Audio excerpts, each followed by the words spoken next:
এবং আমার প্রিয় বড় ভাই রাজনীতিক মাধ্যম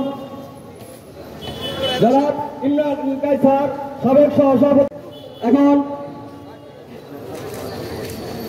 সবাইকে ধন্যবাদ, কথা বলার আর কিছু নেই। জাতীয়তাবাদী যুবদল জামালপুর জেলা শাখার সম্মানিত যুব সম্রাট, জাতীয়তাবাদী যুবদল জামালপুর জেলা শাখার সম্মানিত যুব সম্রাট জনাব সাদ্দাম ভাইকে তার কিছু কথা বলার জন্য।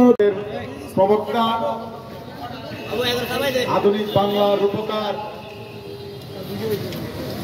শহীদ প্রেসিডেন্ট জিয়াউর রহমান বীরত্তমের 44তম মৃত্যু বার্ষিকী উপলক্ষে এখানে উপস্থিত রয়েছেন বাংলাদেশ জাতীয়তাবাদী দল জামালপুর জেলা শাখার সম্মানিত সদস্য বড় ভাই মোশাররফ হোসেন।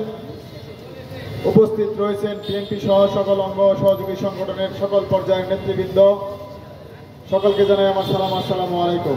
প্রিয় উপস্থিতি, প্রিয় নেতৃবৃন্দ, দীর্ঘক্ষণ যাবৎ আপনারা এখানে কষ্ট করে আমাদের সকলের জন্য অপেক্ষা করতেছেন। এই বৃষ্টিকে উপেক্ষা করে আপনারা প্রোগ্রামকে সফল করার জন্য সারাদিন অক্লান্ত পরিশ্রম করেছেন, তার জন্য আমি আপনাদের সকলের প্রতি কৃতজ্ঞতা জ্ঞাপন করছি। সম্মানিত উপস্থিতি, সম্মানিত নেতৃবৃন্দ, এখানে আসলে আজকে বক্তব্য দেওয়ার জায়গা নয়। আমাদের প্রিয় নেতা শাহাদত বার্ষিকীতে আপনাদের সকলের কাছে দোয়া চাওয়ার বিষয় এখানে। তারপর আমি একটি কথা বলে শেষ করব। গতকাল আমি টিভিতে দেখলাম একটা জিনিস, যে আমাদের বর্তমান সরকারের প্রধান উপদেষ্টা তিনি বলেছেন যে একটি মাত্র দল ডিসেম্বরে নির্বাচন চায়। এটা কি আমি ভুল দেখেছি?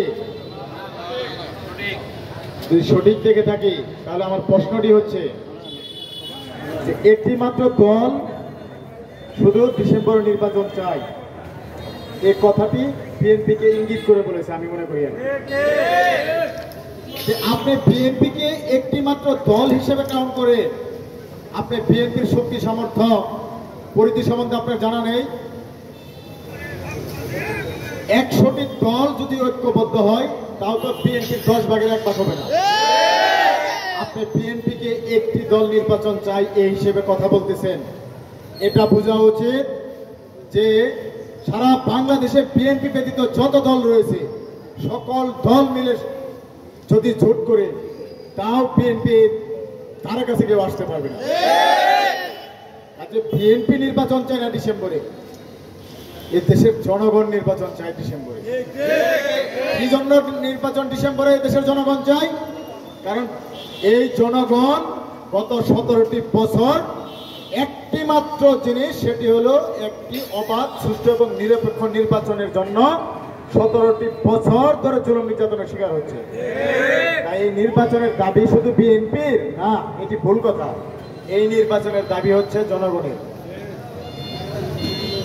অধিনায়ক শহীদ জিয়াউর রহমানের 44তম শাহাদাত বার্ষিকী উপলক্ষে আজকের এই আলোচনা ও দোয়া মাহফিলে উপস্থিত জামালপুর প্রধান অতিথি হিসেবে উপস্থিত জামালপুর জেলার যুব সম্রাট, জামালপুর পৌরসভার আশা আকাঙ্ক্ষার প্রতীক, দীর্ঘ 17টি বছর যিনি আন্দোলন সংগ্রাম করে জামালপুরের রাজপথ এমনকি শহীদ জিয়ার আদর্শকে বুকে লালন করে বাংলাদেশের যে কোনো স্থানে ডাকে তিনি ছুটে যেতেন।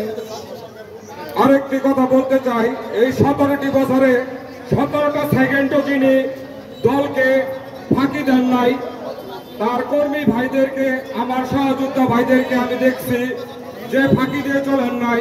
আমার প্রিয় নেতা সোহেল রানা খান ভাই, আপনাদের কাছে আমার একটাই কথা, একটাই দাবি, আমার প্রিয় নেতা সোহেল রানা খান ভাই আগামী পৌরসভার মেয়র ইলেকশনে মেয়র পদপ্রার্থী, আপনারা সবাই আমার ভাইকে সাপোর্ট করবেন। আর আপনারা জানেন সোহেল রানা খান ভাই সৎ এবং আদর্শবান একজন মানুষ, আপনারা সবাই জানেন। আর এই 17টা বছরে আপনারা জামালপুরবাসী দেখেছেন সোহেল রানা খান জামালপুর জেলার রাজপথ সবসময় অলঙ্কিত করে রেখেছে। আওয়ামী লীগের আতঙ্ক ছিল এই সোহেল রানা খান। আমি আমার নেতাকে আমি আমার নেতাকে আমার মন থেকে শ্রদ্ধা করি, সম্মান করি। আমার সহযোদ্ধারা সবাই তাকে শ্রদ্ধা সম্মান করে।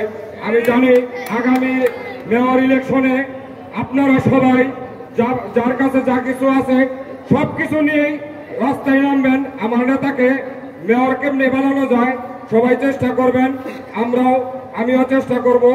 আমি আমার বক্তব্য দীর্ঘায়িত করব না।